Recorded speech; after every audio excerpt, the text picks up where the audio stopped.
जिसका लिया है उसका चुकाना ही पड़ेगा। एक किसान और बैल की कहानी। मित्रों, एक बार एक किसान का बैल मर गया, इसलिए उसने एक साहूकार से ब्याज पर पैसे लेकर एक बड़ा ही पुष्ट और नौजवान बैल को खरीद कर लाया। पर दुर्भाग्य से वह बैल भी अड़ियल निकला। वो थोड़ी दूर चलता था और चलकर बैठ जाता था। किसान उसे पीटता भी था, फिर भी वो उठाए नहीं उठता था। एक दिन उसे खेत की बुआई करनी थी, परंतु इसी बीच में बैल चलते चलते बैठ गया। उसने बैल को उठाने का बहुत प्रयास किया, परंतु बैल नहीं उठा। आखिर किसान के परिवार के जीवन मरण का प्रश्न था। बैल यदि चलेगा नहीं तो खेत की बुआई कैसे होगी, और खेत की बुआई नहीं हो पाई तो किसान का परिवार कैसे पलेगा। मित्रों, मुझे यह देखकर बड़ा तरस आता है कि जिस समय शहरी लोग अपने कक्षों में 48 डिग्री तापमान में कूलर और एसी में बैठकर वार्तालाप करते हैं, उस समय गांव का किसान उस चिलचिलाती धूप में खेतों की जुताई कर बीज बोने की तैयारी कर रहा होता है। उसके सारे परिवार का भार किसान और बैल के कंधे पर होता है। यदि ऐसे में बैल काम ना करे तो बेचारे किसान का परिवार कैसे चलेगा। अब तो खैर इलेक्ट्रॉनिक साधन हो चुके हैं, परंतु अब से कुछ समय पूर्व किसान बैलों पर ही निर्भर था। मित्रों, जब किसान का बैल खेत में बैठ गया और वो बैल को उठाते उठाते थक गया, पर बैल नहीं उठा, तो किसान खींच के मारे उसे पीटने लगा।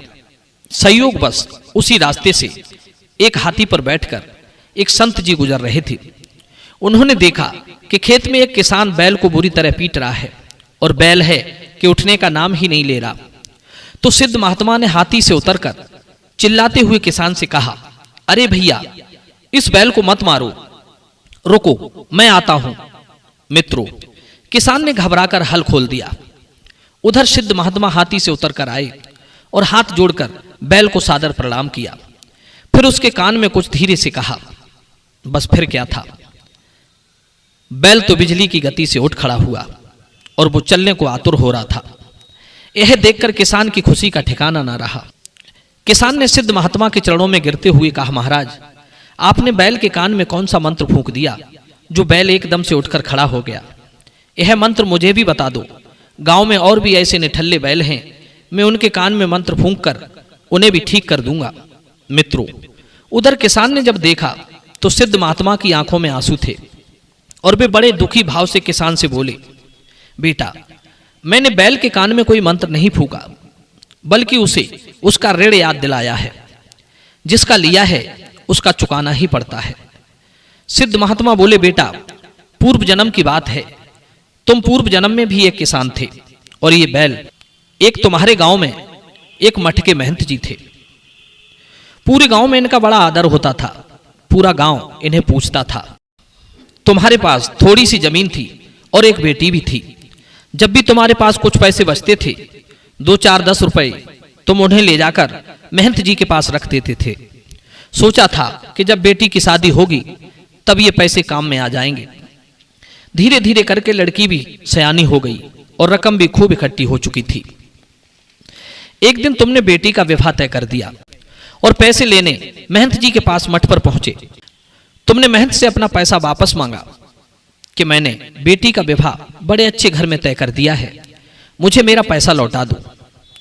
पैसे अधिक इकट्ठे हो चुके थे, इसलिए पैसे देखकर महंत जी की नीयत खराब हो गई और उसने पैसे देने से मना कर दिया। किसान को फटकार लगाते हुए महंत ने कहा, कौन से पैसे, कैसे पैसे? बेचारा किसान दुखी होकर घर लौट आया। उधर महंत जी की बात से सारा गांव सहमत था कि इतने पैसे इस गरीब किसान के पास आए ही कहां से। गांव वाले सोचने लगे, महंत जी तो बड़े ईमानदार हैं, वे इस किसान की बेईमानी कर ही नहीं सकते। मित्रों, इस तरह महंत और गांव वालों के सामने किसान की एक नहीं चली। बेचारे किसान ने जैसे तैसे कर्जा लेकर बेटी का विवाह तो कर दिया, पर बेईमानी के पाप ने महंत जी को बैल बना दिया और किसान आकर फिर किसान बन गया। कहते हैं समय कब रुकता है, वो अपनी रफ्तार से चलता जाता है। उसी समय के चक्कर में हम सब फंसते जाते हैं। महंत जी ने पूर्व जन्म में गद्दी पर बैठकर खूब माल खाए थे। मेहनत तो कुछ की नहीं थी, उल्टा पाप और चढ़ा लिया था। उसी के कारण महंत जी उसी किसान के घर बैल के रूप में आए। पिछले जन्म में बिना मेहनत किए खाया था, इसलिए बैल बनकर भी मेहनत नहीं करना चाहते थे, इसलिए ये बार बार बैठ जाते हैं, तुम्हारी गालियां और मार खाते हैं। यही प्रकृति का कभी ना बदलने वाला नियम है, जिसका लिया है उसका तो देना ही पड़ेगा, चाहे राजी खुशी से दो या मार खाकर, यही सत्य है। सिद्ध महात्मा बोले, पुत्र, मैंने इस बैल को इसका पुराना जन्म याद दिलाते हुए इसके कान में यही कहा था कि चुकाना तो है ही, फिर अपमान सहकर और मार खाकर ही क्यों, राजी खुशी से चुका दो और उरड़ होने पर भगवान का भजन करना। सिद्ध महात्मा की बात बैल के भली भांति समझ में आ चुकी थी, इसलिए बैल उठकर खड़ा हो गया था। मित्रों, इस कहानी का तात्पर्य यह है कि मनुष्य की अति महत्वाकांक्षा उसका अधोपतन कराती है। सुख की इच्छा रखने वाले पुरुष को चाहिए कि वो जैसे अपने आप को सुखी देखना चाहता है, उसी प्रकार दूसरे को भी देखे, क्योंकि अपने और दूसरे में बराबर ही सुख और दुख होते हैं। दूसरे किसी जीव को जो सुख या दुख दिया जाता है, वो सब आगे चलकर स्वयं को प्राप्त होता है।